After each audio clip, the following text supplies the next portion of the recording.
This pageantry cloaks the British Constitution. But what's really at its heart? Have you ever heard of parts of it called MISC 7, OD, ODSA, Gen 29, MISC 94, or the LF? What do you think they are?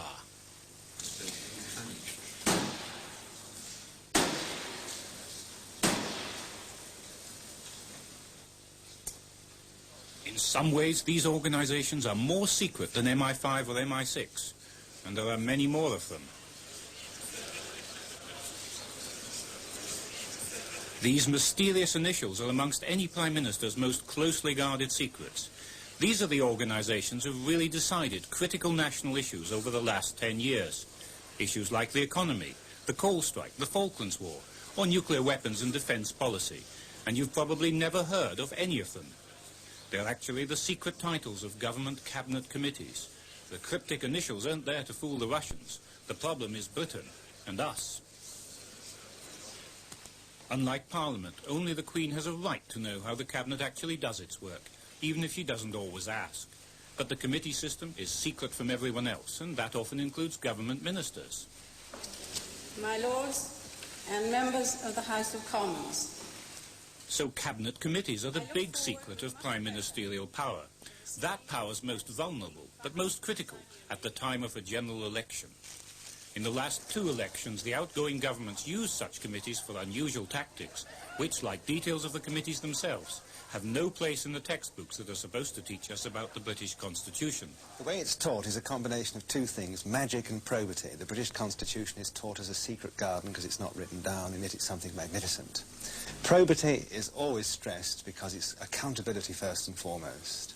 Civil servants are accountable to ministers, ministers are accountable to Parliament, and above all, the Prime Minister is accountable twice a week in the House of Commons. This is why it is claimed always, and it's now a cliché, Watergate could not happen in this country. The reality is rather different. The reality is such that these neat lines of command break down routinely. Chris Price tried to get the last Labour government to open up its cabinet committees. All secret committees are set up on the Prime Minister's own authority. There are certain cabinet committees which are what you might call run-of-the-mill cabinet committees, which, though not public, are almost semi-public. Even cabinet ministers don't necessarily know who's on what committee. Oh no, you can sit in the cabinet and feel totally disfranchised. I remember one of Mrs Thatcher's ministers saying to me, "You're always banging on about open government, more open government." She doesn't believe in open government for us, let alone people like you. The last Labour government promised freedom of information laws to place the burden on the public authorities to justify withholding information. Freedom of Information Bill. Those in favour? Thank you. Anybody against? But Labour's Prime Ministers weren't so keen to put that promise into practice. So Jim Callaghan set up a cabinet committee to look into official secrecy. I am absolutely certain that Jim Callaghan was prevaricating between 1974 and 1979 because I was told later that a secret cabinet committee had been set up in order to prevaricate. It's called Gen 29, which is Cabinet Office gobbledygook for the 29th ad hoc committee created since Mr Callaghan became Prime Minister. And presumably it was also a secret. Oh, totally, yes. And its membership? Oh, yes, absolutely. I mean, again, with complete lack of self-irony, Labour ministers, progressive to the last man and woman, go along with this nonsense whereby these committees do not exist. It's as if the decisions come out of the ether, as if they hear the voices like Joan of Arc.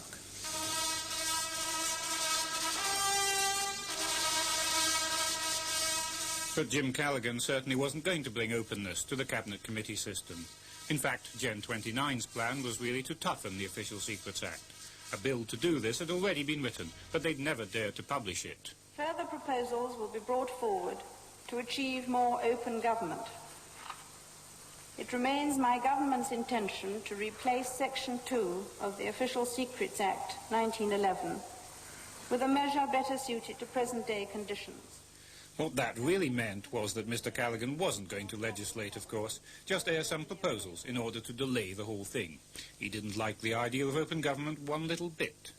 But he was suddenly put on the spot when a Liberal MP came top of that autumn's poll for private members' bills and decided that he did want a Freedom of Information Act.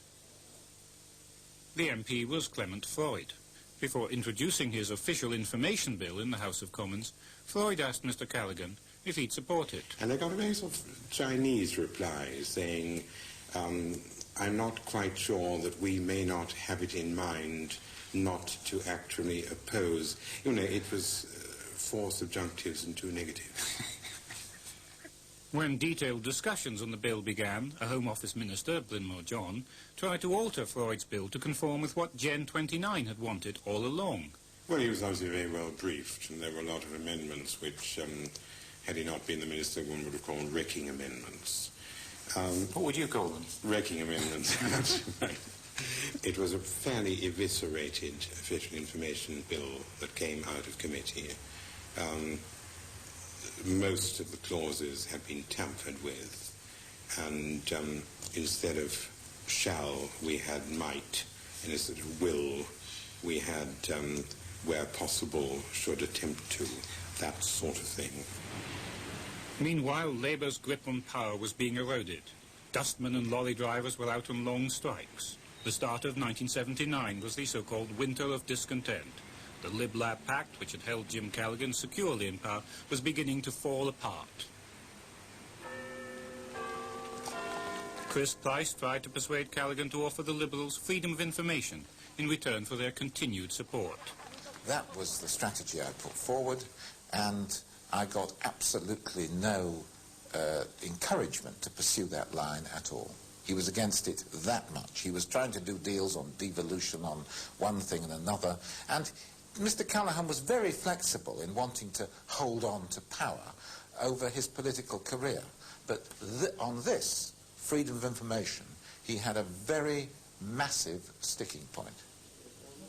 Early in the year, Chris Price, with other MPs and Freud's advisers, started negotiating with civil servants over details of the bill.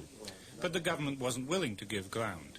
They were trying to turn it round, to strengthen secrecy instead. Wednesday, 28th of March, 1979. In just 9 days, Freud's bill had faced its critical report stage. But Labour ministers faced a vote of confidence at 10 o'clock that very night. Liberal MPs would be voting with the opposition, and Labour would have no overall majority. One Labour MP was seriously ill, so the government would be in a minority of 1 and doomed. If one Labour MP had to be missing, perhaps an opposing MP could go missing too. All the participants in what happened next have never together told their stories until now. Everybody was changing their mind as defeat stared them in the face. On the day Labour was facing a vote of confidence, and the votes were being secretly added up, and it looked as though Labour was losing by 1, I was approached by the Chief Whip and told that if I could save the day by getting Clement Freud to miss his train from Liverpool, Clement Freud could have his bill passed into law. Liberal candidate David Alton was campaigning with Freud in a local by-election. Freud had no inkling what was coming next. And David Alton and I were in Littlewood shaking hands with ladies who were checking pool school bottles. And a man came along and said, there's a telephone call for Mr. Clement Freud. Can he take it in a private office? I said, who is it? And they said it was the Prime Minister's office. I must say the people in Littlewood were enormously impressed when this... and I went to the office as if the Prime Minister phones me a lot. And then there was sort of talk about, is this a secure line? And is nobody listening? And so I told the man to go away. And it was Chris Price. And he said, I'm speaking to you from number 10 Downing Street. And you can have your bill, provided you miss your train. Well, I told Clement Freud that I wasn't just speaking in my capacity as an MP. I was speaking because the Chief Whip had called me. I assumed that that was on the full authority of the Prime Minister, and all he had to do was to miss his train to London. He didn't have to do anything more than that, and if he wanted to make it look like an accident, he could do that. I was in Liverpool, the vote was at 10 o'clock. This was 3 o'clock in the afternoon. And I suppose I was helped in this by this coming as a bolt from the blue. I mean, I had no idea that they were even thinking about this. He said he'd think about it. I think it was a great shock to him. I don't think he was as used to wheeling and dealing in government as some other MPs and politicians. And I think the problem was he was incredulous. He wasn't certain whether Labour would have delivered. And what was I going to get as an official information bill? Some other useless, loose piece of legislation which wouldn't have been what I was on about. There was I mean, the country waiting for a new government. And there was I, actually by a negative act of missing a train. Freud had 2 hours to decide. Would it be the deal with Callaghan and freedom of information for Britain, or no deal, take a risk, and wait to see what the future might have in store?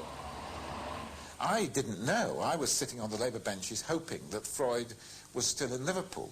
And as people filed out of the lobbies, and there was no Freud, no Freud, no Freud, my heart rose. Then, right at the end, as the last people came out of the lobby, I saw him, and I felt, crikey, I've lost that one, and we've probably lost. Got the train, had dinner, was bullied into going to the House of Commons even earlier than I would have done, appeared, voted against the government, and the government fell by 1 vote. How did you feel being, for a few hours, the manipulating? How did you feel the fate of the government of Britain was in your hands alone?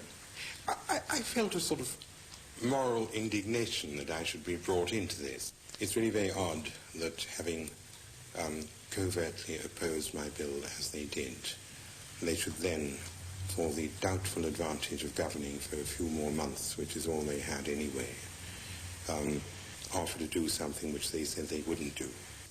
Mr. Callaghan's furniture was soon being carted out of number 10 by the back door. Would the new tenant be willing to make cabinet decision-taking more open to the public? Where there is doubt, may we bring faith, and where there is despair, may we bring hope. Mrs. Thatcher is marvellous on the liberty of the individual, except when it comes to the right to know. That is missing from her pantheon. She's an exceedingly authoritarian lady when it comes to confidentiality of government operations and government paper. She has syringed the collective nature, the collective marrow from cabinet and cabinet committee work into informal ad hoc groups which she can stack to get the result she desires. But Mrs. Thatcher's also used the traditional method of setting up formal cabinet subcommittees. One of these was the replacement of the Polaris Strategic Nuclear Deterrent Force with something else. And this was put into a cabinet committee known as MISC-7, which in our language, normal language, is the 7th ad hoc committee Mrs. Thatcher created after becoming Prime Minister. MISC meaning? Miscellaneous. And was this committee a secret? Totally. The decision by the MISC-7 Cabinet Committee to replace Polaris with Trident was soon followed by permission to station US cruise missiles in Britain. The two decisions provoked immediate protests. After years in the political wilderness, the campaign for nuclear disarmament now found themselves at the centre of the political stage. Opinion polls showed a majority in Britain were opposed to Trident and cruise. The government's popularity slumped. At the same time, CND's membership blossomed. Conservative Party managers feared the whole defence issue could lose them the next election unless they took urgent steps to turn the tide of public opinion. What happened next? A campaign against CND led to a remarkable catalogue of Whitehall improprieties. One group broke the law. Government and foreign money was channelled into other groups. And the government itself was accused of improperly involving civil servants in party politics. The campaign against unilateral disarmament operated at 3 levels: the government, the Conservative Party, and sympathetic outside organisations. On the government side, the Secret Cabinet Committee, MISC-7, led on to a special subcommittee called the Ministerial Group on Nuclear Weapons and Public Opinion.